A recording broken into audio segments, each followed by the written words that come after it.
नमस्कार। स्वागत है आप सबका द इकोनॉमिस्ट में। तो ये जो आर्टिकल है, ये जो गवर्नमेंट ने स्टिमुलस पैकेज रिसेंटली अनाउंस किया है, तो उसके बारे में यहाँ पर ऑथर बात कर रहे हैं कि ये सिर्फ और सिर्फ जो पुरानी स्कीम्स थी उन्हीं के थ्रू दोबारा से फंडिंग जारी कर दी गई है, लेकिन कोई प्रायोरिटी नहीं बनाई गई, कोई एफिशिएंसी नहीं देखी गई कि कैसे काम करना है, कहाँ पर पैसा सबसे पहले देना है, कहाँ पर बाद में देना है। तो यहाँ पर क्वेश्चन मार्क कर रहे हैं। लेकिन स्टार्टिंग में बात कर रहे हैं यहाँ पर ऑथर की, इस बार की अगर हम मानसून की बात करें तो काफी अच्छा मानसून आया है। जो यहाँ पर रेनफॉल हुआ है वो भी नॉर्मल से ऊपर ही हुआ है, ओके, अबव एवरेज हुआ है। तो 31 अगर रीजन्स की बात करें आउट ऑफ 36, तो अच्छा रेनफॉल जो है यहाँ पर इस बार देखने को मिला है। जो डैम्स के रेजरवायर्स हैं वो भरे पड़े हैं, तो आने वाले समय में जब रबी क्रॉप्स को पानी की जरूरत पड़ेगी तो वहां पर भी अच्छे से पानी जो है पहुंच जाएगा नहरों के द्वारा। इसके अलावा यहाँ पर बात की जो अभी का जो खरीफ क्रॉप का सेशन खत्म हुआ है, ओके, तो धान की फसलें यहाँ पर किसान मंडी में लेकर आए थे बेचने के लिए। तो यहाँ पर 149 मिलियन टन जो है यहाँ पर रिकॉर्ड जो है परचेज की गई है भारत सरकार के द्वारा। तो इस बार यहाँ पर बोला गया है कि जो चूहे हैं, एफसीआई के जो गोदाम होते हैं, तो वहां पर इस बार उनके लिए ये वाला साल बिजी रहने वाला है। तो यहाँ पर अच्छा जो है बम्पर प्रोडक्शन जो है देखने को मिली है। तो एफसीआई के जो गोदाम है वो भरे रहेंगे इस साल। तो गवर्नमेंट का जो स्टॉक है वो अभी के लिए ये है 80 मिलियन टन, ओके। तो इसमें ये टोटल है 149 मिलियन टन और इसमें से गवर्नमेंट का 80 मिलियन टन है, ओके। और थोड़ा सा हिस्सा इसमें जो है यहाँ पर सेंटर ऑफर कर रही है स्टेट्स को 19 मिलियन टन कि आप रखो, लेकिन स्टेट्स सिर्फ जो है अभी 11 मिलियन टन ही वहां पर उन्होंने स्टोर किया है अपने पास, ओके। जो बाकी का हिस्सा बचता है वो जो प्राइवेट प्लेयर्स होते हैं, ओके, तो वहां पर भी जो है यहाँ पर खरीद जो उनके द्वारा भी जो खरीद होती है तो उसको भी यहाँ पर जो है ऐड किया गया। आगे बात कर रहे हैं कि सितंबर महीने में 1 लाख ट्रैक्टर्स जो थे उनकी सेल हुई, ओके। इसके अलावा ये भी एक नया रिकॉर्ड है। इसके अलावा जो कार की सेल है, ठीक है, वो 1 मिलियन तक गिर गई, ओके, 9% तक गिरावट देखने को मिली। अगर पिछले साल के अक्टूबर के हम महीने की बात करें, कंपेयर करें दोनों को आपस में, 2 व्हीलर्स की सेल बढ़ गई 2 मिलियन तक, ओके, 17% उसमें जो है अप आया है। पावर कंजप्शन जो है 12% हाई हो गई है। जीएसटी कलेक्शन 10% हाई हो गया है। जो वैल्यू ऑफ ई बिल्स है, ई वे बिल्स है, ओके, जहां पर ट्रांसपोर्ट जो किसी भी कमोडिटी की ट्रांसपोर्ट करते हैं एक जगह से दूसरी जगह, उनके पास भी एक बिल्स होते हैं, ओके। तो ई वे के जरिए जो बिल्स यहाँ पर जनरेट किए जाते हैं उनकी वैल्यू भी जो है यहाँ पर 19% जो है उसमें इजाफा देखने को मिला है। और आगे बात कर रहे हैं कि ऑल इज वेल, क्या सच में ऑल इज वेल है? तो यहाँ पर आगे बात कर रहे हैं कि पहले ऐसा होता था कि जो फॉरेन इन्वेस्टर्स थे वो जब भी इन्वेस्ट करते थे बाद में अपना पैसा वापस खींच लेते थे, लेकिन इस साल ये देखा गया है कि जितना भी यहाँ पर फॉरेन इन्वेस्टर है वो उन्होंने ऐसा काम नहीं किया है, ओके, अपना पैसा जहां पर इन्वेस्ट किया वहीं पर रखा है। तो जो नेट फॉरेन डायरेक्ट इन्वेस्टमेंट है यहाँ पर वो पहले $5 बिलियन थी, ओके। तो पिछले साल की अगर बात करें इसी महीने की, तो अभी के लिए यहाँ पर वो $19 बिलियन तक पहुंच चुकी है अभी लास्ट अगस्त 2020 तक। तो काफी इजाफा यहाँ पर इन्वेस्टमेंट में भी यहाँ देखने को मिला है।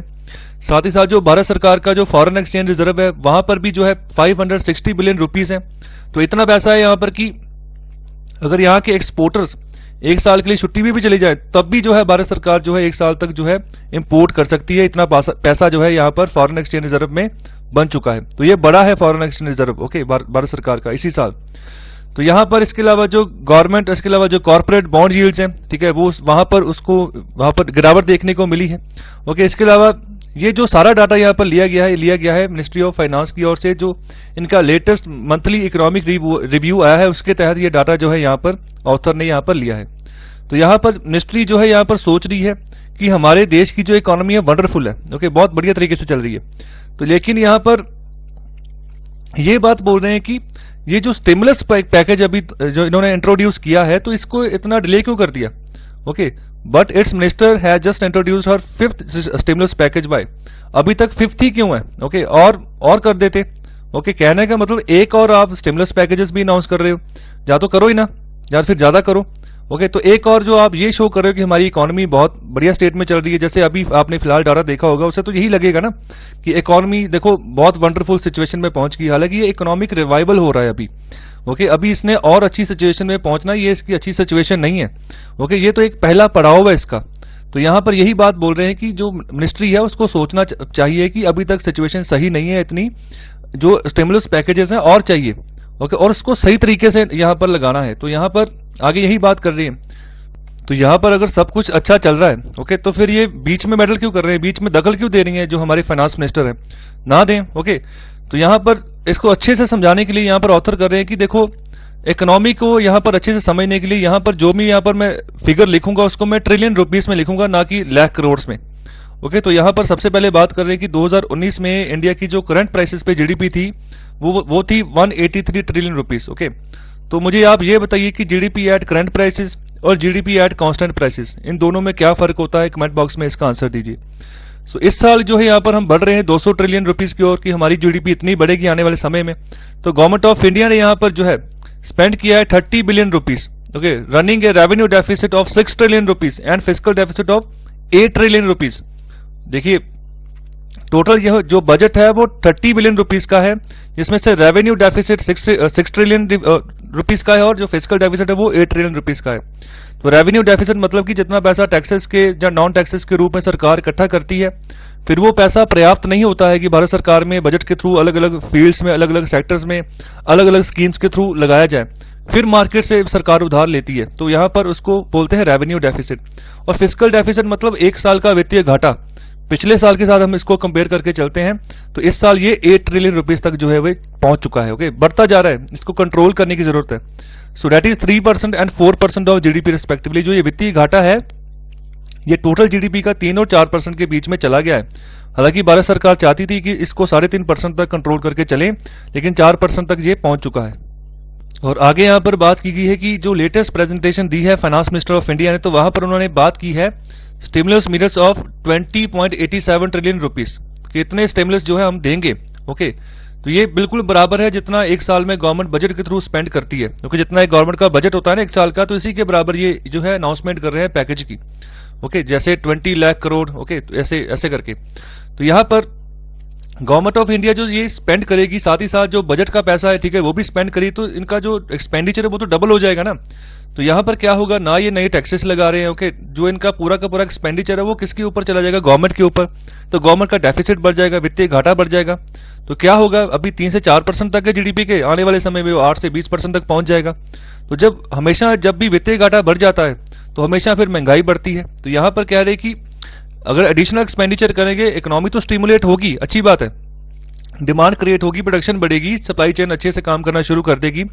लेकिन यहाँ पर कैपेसिटी की बात करें, capacity on this scale is just not available. Capacity अभी तक अवेलेबल नहीं है। कहने का मतलब कि महंगाई दर जब बढ़ जाएगा उसको कैसे कंट्रोल करके चलेंगे। ओके, तो इसको भी हमें कंट्रोल करना है ना, इतनी कैपेसिटी भी बनानी है कि महंगी सामान जो है लोग खरीद सके। तो यहाँ पर जितना बड़ा डेफिसिट होगा उसका मतलब है कि इन्फ्लेशन भी जो है काफी बढ़ेगी। तो यहाँ पर अंदाजा लगाया गया कि 10 से 15% तक इन्फ्लेशन चली जाएगी।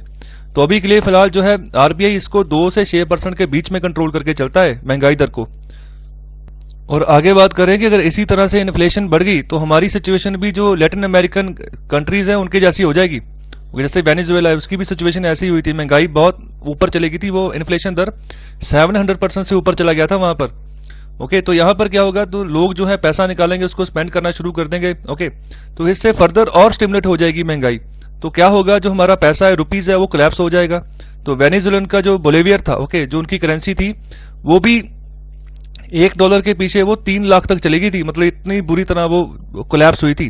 तो वो सिचुएशन हमारी भी हो सकती है अगर अच्छे से हम सही तरह से इकोनॉमी को टैकल करके नहीं चलेंगे।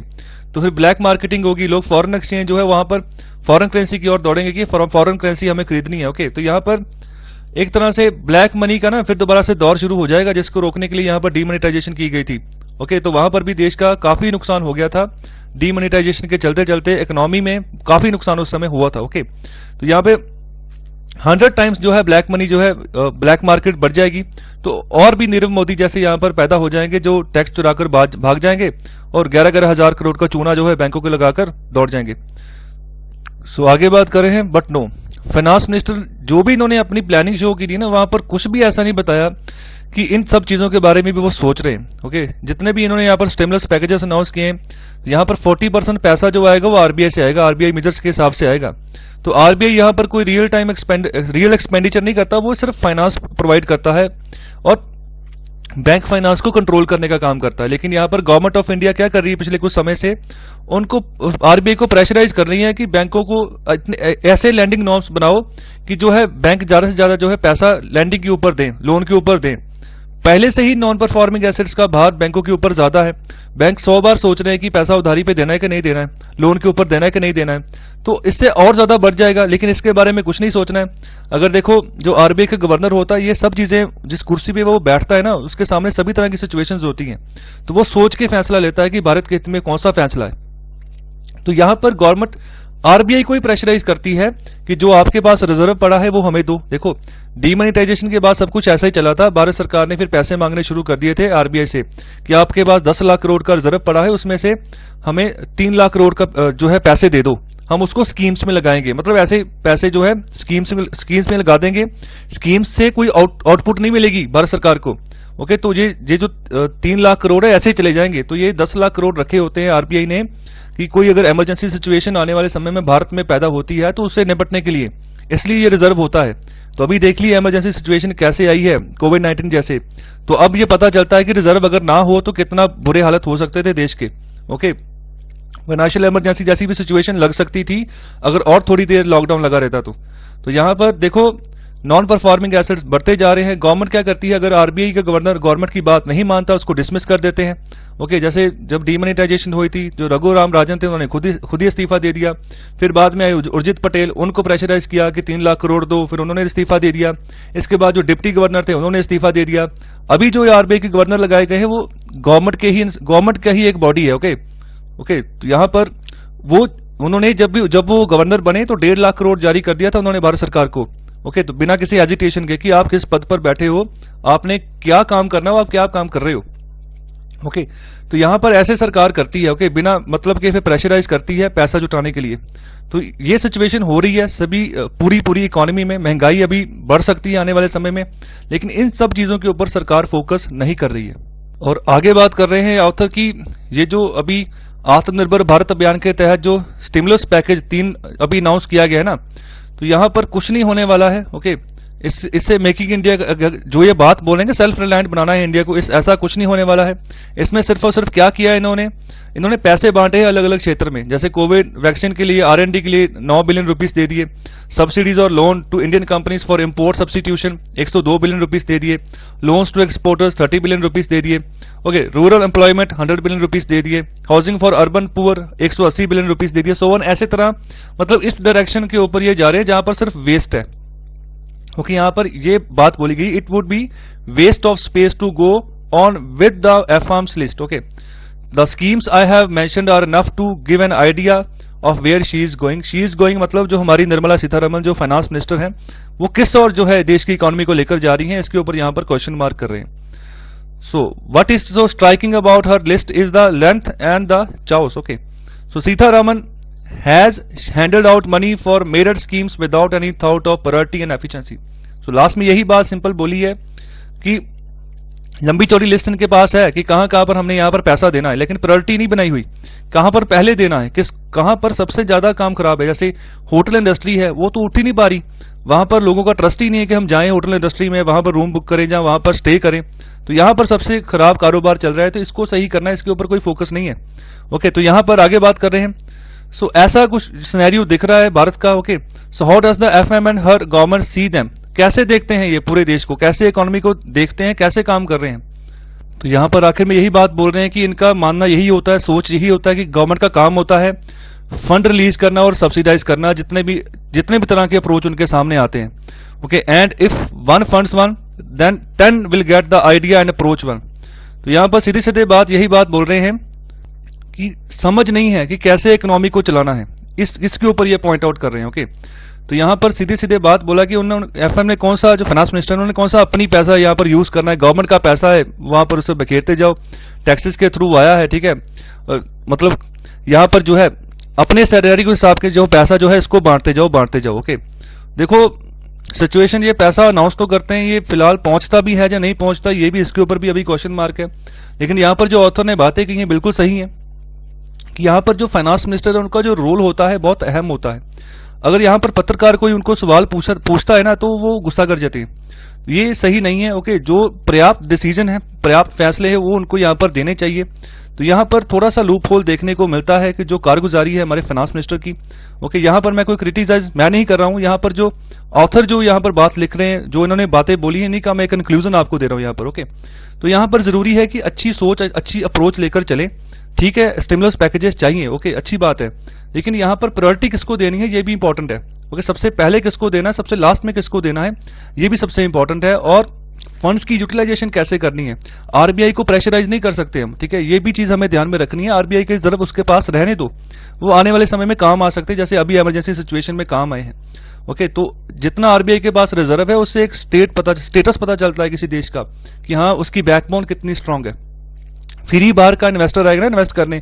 अगर किसी देश की बैकबोन स्ट्रांग नहीं है, बाहर का इन्वेस्टर क्यों आएगा, उसको पता है देश दिवालिया हो गया तो मेरा पैसा कहां जाएगा, ओके। तो ये सभी सिचुएशंस जो है देखनी होती हैं, उसको मेजर करना होता है, समझना होता है। सो आई होप आपको लेक्चर अच्छा लगा है, तो कृपया लाइक, शेयर और सब्सक्राइब जरूर करें। बहुत बहुत शुक्रिया लेक्चर सुनने के लिए।